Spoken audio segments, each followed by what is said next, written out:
everybody is coming. I'm so happy. My character is badass, but now dance to the ball. Imagine waking up one morning and scrolling through your phone, only to see a headline that stops you cold.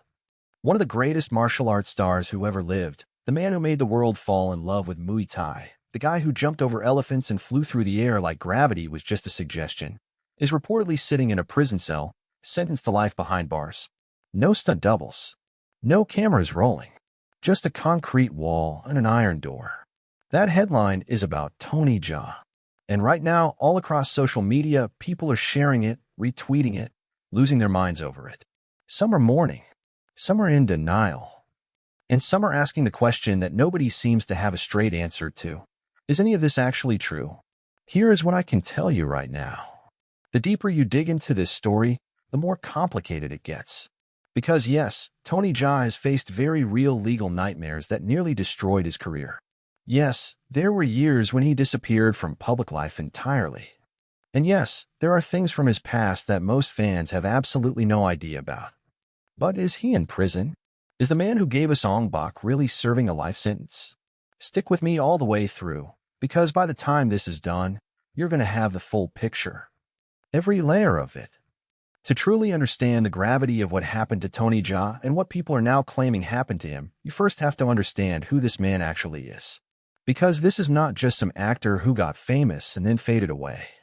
Tony Jaa is a once-in-a-generation talent whose story begins in the most humble circumstances imaginable.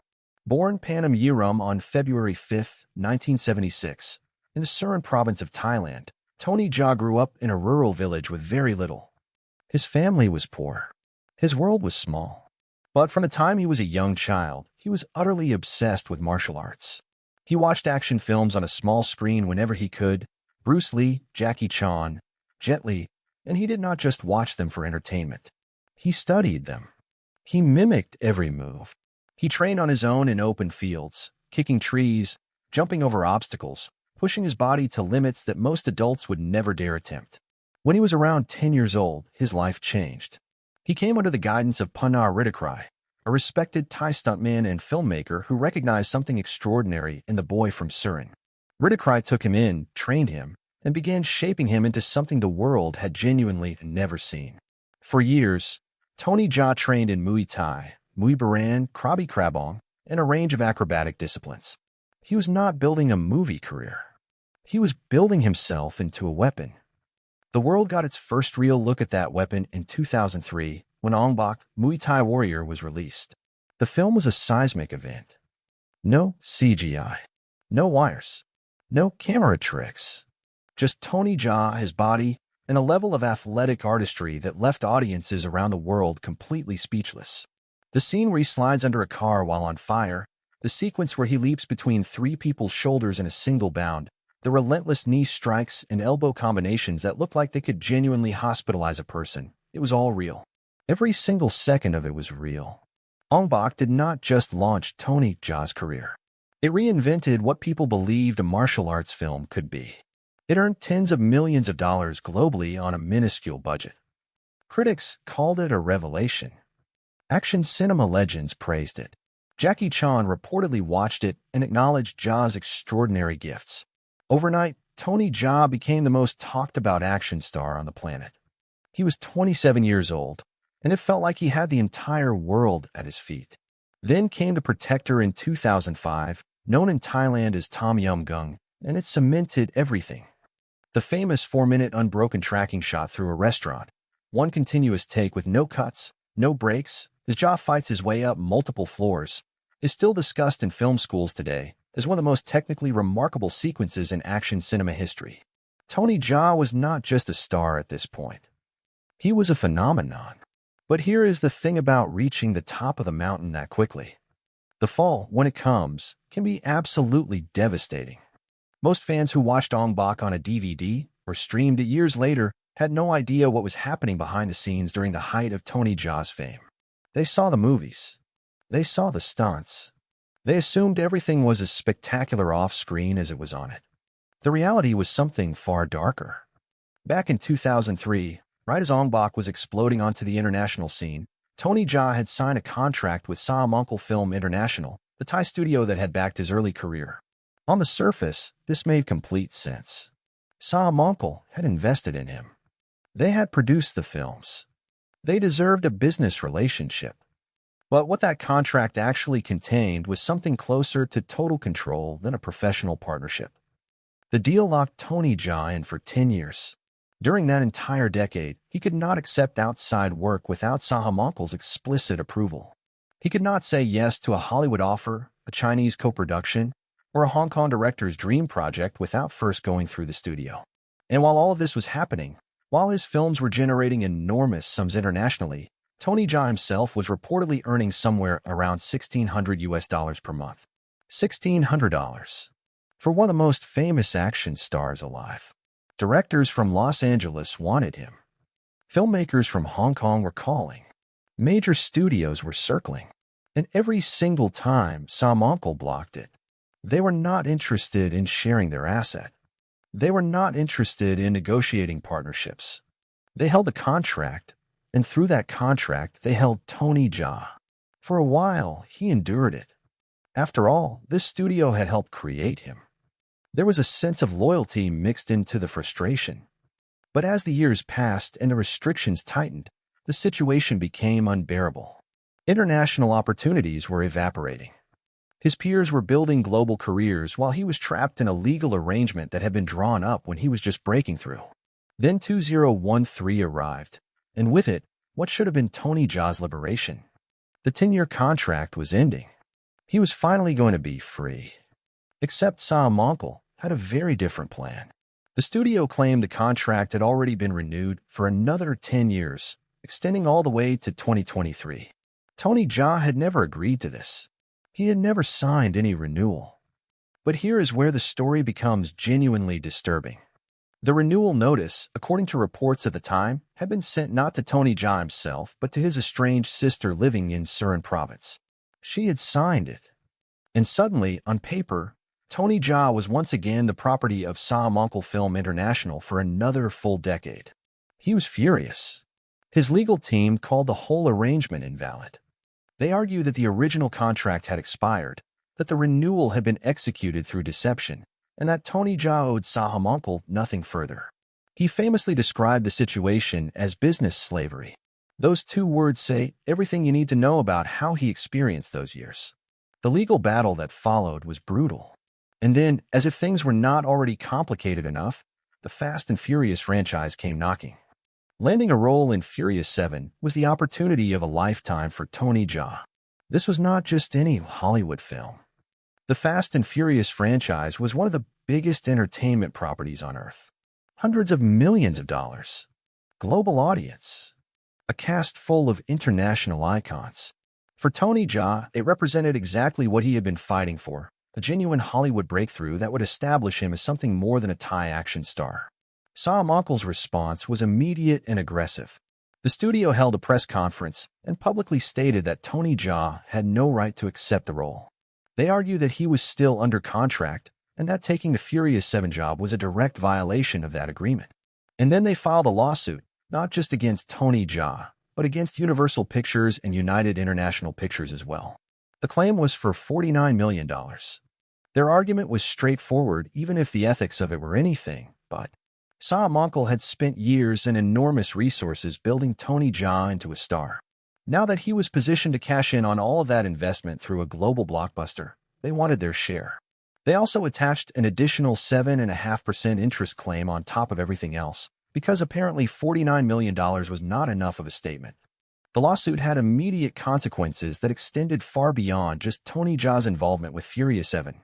His action film with Dolph Lundgren, Skin Trade, was pulled into the legal mess. SPL 2, A Time for Consequences, faced complications. A film called A Man Will Rise got shut down so completely that it has never been finished to this day. And his 2013 film Tom Yum Goong 2, the sequel to The Protector, performed poorly at the box office partly because Jaa, deep in the middle of this legal nightmare, simply refused to promote it. You cannot really blame him. But then something unexpected happened. In July 2015, Sa-Monkel Film International abruptly dropped the lawsuit. All $50 million of it gone. No detailed public explanation. No courtroom victory. Just a statement from Tony Jaa saying that with involvement of relevant parties, both sides had resolved their differences and agreed to end all legal action against one another. Nobody knows exactly what deal was made. Whatever terms were agreed to behind closed doors, they stay behind closed doors. But the war was over. Tony Jaa was free. The damage, though, was done. Those were the years he should have spent building an international empire. Instead, he spent them fighting for the right to simply do his job. An entire window of momentum, the years right after Ong-Bak and the Protector when his name was everywhere, had been consumed by contracts, courtrooms, and legal strategies. In an industry that runs on timing, losing those years was an enormous setback, one he spent the next decade working to overcome. But the legal battles were only one dimension of Tony Jaa's private suffering during this period. There was something else happening simultaneously, something that revealed just how close to complete collapse this man had come. Fresh off the success of Ong-Bak and the Protector, Tony Jaa made a bold and ambitious decision. He would direct his next major project, Ong-Bak 2. He would not just star in it. He would helm it entirely, handling direction, action choreography, and production through his own company, Ayara Film. The project was budgeted at 100 million Thai baht, which was significant but workable. And then everything began to fall apart. The budget did not hold. Costs escalated with alarming speed. Reports began circulating that the project had burned through more than 300 million baht, 3 times the original estimate, and was still not finished. Tony Jaa was simultaneously directing, performing some of the most physically demanding sequences ever captured on film, managing a production company, and trying to satisfy a studio that was watching its investment spiral toward disaster. The pressure became inhuman. He was not sleeping. He was not recovering properly. He was carrying an entire production on his back while also dealing with the suffocating contract situation with Ong-Bak. And then, in June 2008, Tony Jaa vanished. Not in a metaphorical sense. He was literally on set one day, and then simply gone the next. His phone was switched off. Nobody could reach him. The entire production ground to a halt. The rumors that immediately began circulating were extreme. Was he injured? Had he been kidnapped? Had he suffered some kind of complete psychological break? His mentor Pana Ridikrai went looking for him, reportedly checking meditation caves in the Thai countryside, believing Jaa might have retreated there to restore himself spiritually. When a Thai newspaper finally tracked him down weeks later, the truth was both simpler and more heartbreaking than any of the rumors. He had not been kidnapped. He had not been injured. He had collapsed under the weight of everything. He was found in what was described as a safe house, visibly exhausted and hollowed out. During the production, he had personally covered some of the spiraling costs out of his own pocket because he cared so deeply about the project. He had paid until he had nothing left. His mortgage was in arrears. His electricity had been shut off. Tony Jaa, the man whose image was on film posters around the world, could not pay his basic utility bills. Ong-Bak eventually stepped in and took creative control of Ong-Bak 2. Prakya Pinkiyu, who had directed the original Ong-Bak, came in to help finish the film. And the studio made one additional decision that was painful for Jaa on a creative level. They split the film into 2 separate releases, Ong-Bak 2 and Ong-Bak 3, as a financial recovery strategy. The result was that both films felt incomplete, cut off mid-story, lacking the coherent vision that Tony Jaa had originally intended. His passion project, his debut as a director, had been dismantled. In May 2010, Tony Jaa made a decision that stunned the entire entertainment industry. He walked away from cinema entirely and entered a Buddhist monastery, becoming an ordained monk. In Thailand, this is a meaningful cultural and spiritual tradition. Many Thai men enter the monkhood at some point in their lives, for periods ranging from a few weeks to several years. It is a practice rooted in reflection, discipline, and the search for peace. But the timing of Tony Jaa's decision was not lost on anyone. This was not a man casually observing a cultural custom. This was a man who had been broken by years of exploitation, financial ruin, creative loss, and relentless legal pressure, and who needed to step away from all of it entirely before there was nothing left of him. The monastery gave him something the film industry had taken away: silence, stillness, and control over his own existence. Now we arrive at the part of the story that probably brought you here in the first place. The claim that Tony Jaa is imprisoned. The headline suggesting he has been sentenced to life in prison. The social media posts that spread this story to millions of people and left fans genuinely devastated. So where did all of this come from? The answer is both simple and a perfect illustration of how misinformation works in the digital age. It traces back primarily to a 2015 film called Kill Zone 2, released internationally under the title SPL2, A Time for Consequences.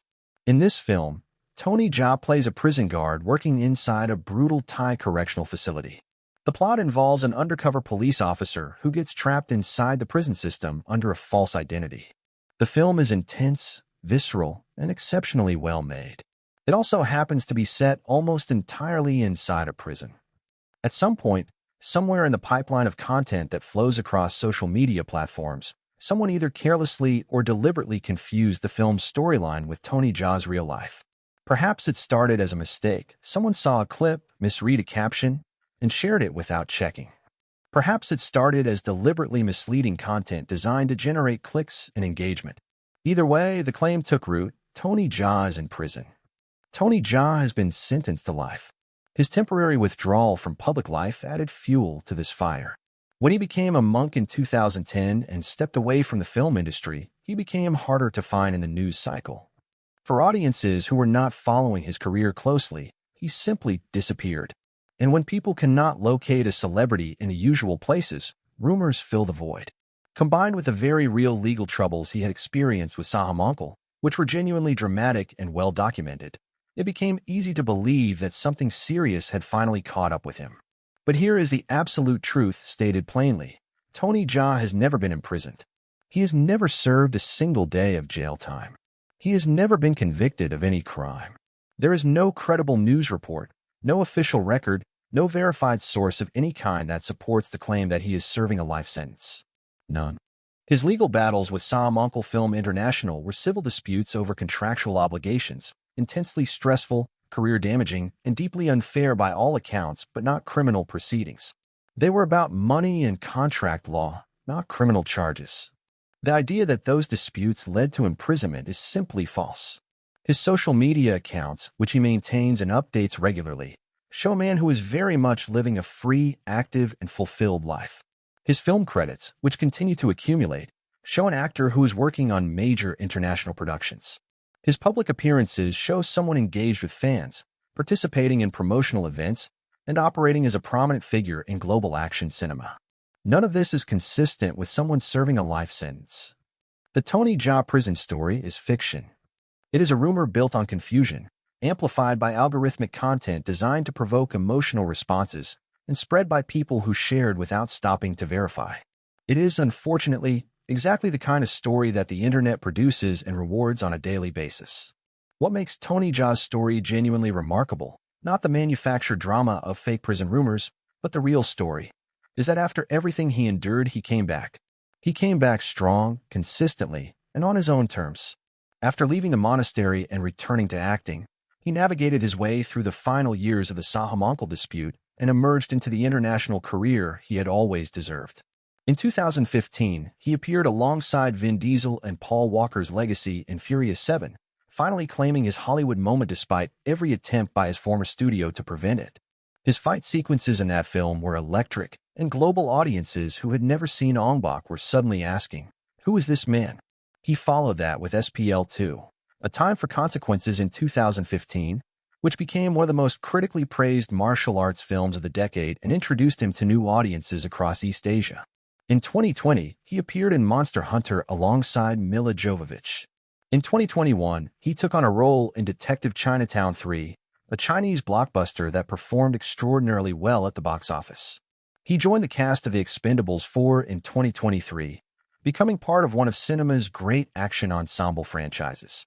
But perhaps the most exciting development for longtime fans came with announcements surrounding a major Muay Thai trilogy that Jaa is not just starring in, but also producing as an executive. The project is backed by international partners and represents something Tony Jaa has been fighting toward for 20 years, genuine creative and financial ownership of his own story. The trilogy is set to feature him as Surya, a fighter who travels back in time to the Utah period, blending historical epic with a kind of explosive Muay Thai action that only Tony Jaa can deliver. He has also embraced the modern landscape of content and fan engagement, building a substantial following across social media platforms, connecting directly with a global audience that has loved him for 2 decades. This is not a man in decline. This is not a man who has been silenced. This is a man who survived one of the most punishing decades in recent entertainment history and came out the other side with his talent, his discipline, and his reputation entirely intact. Tony Jaa is married to Pirat Chadawatanan, and the couple has 2 daughters together. By all visible accounts, his personal life reflects the peace and stability that the chaos of his earlier career so completely denied him. He earned that stability the hard way. So here is the complete picture of Tony Jaa. Not the one made up of viral rumors and algorithmic misinformation. The real one. A boy from a poor village in Surin province who trained obsessively and built himself into one of the most gifted physical performers the world has ever seen. A young star who signed a contract in good faith and watched it turn into a decade-long trap. A filmmaker who poured everything he had into a passion project and lost his financial stability in the process. A man who disappeared, reappeared, walked into a monastery, walked back out, and refused to let any of it be the end of his story. The prison sentence is not real. But the suffering was. The exploitation was. The years lost to contract disputes and legal battles were genuinely stolen from him, and the fact that he overcame all of it makes his career more impressive, not less. There is a lesson buried in all of this that extends well beyond Tony Jaa. In the entertainment industry, talent alone is not protection. Fame alone is not protection. The contracts, the relationships, the power structures that surround a rising star can be just as dangerous as any on-screen villain. Tony Jaa did not just have to fight in his movies. He had to fight in boardrooms, courtrooms, and the private spaces where nobody was watching. He won. Not quickly. Not easily. But he won. And the next time you see a headline claiming that a beloved celebrity has been sentenced to life in prison, before you share it, before you react, before you let it break your heart, take 2 minutes and check. Because the truth, as Tony Jaa's story proves, is almost always more complicated, more interesting, and more worthy of your attention than the rumor ever was.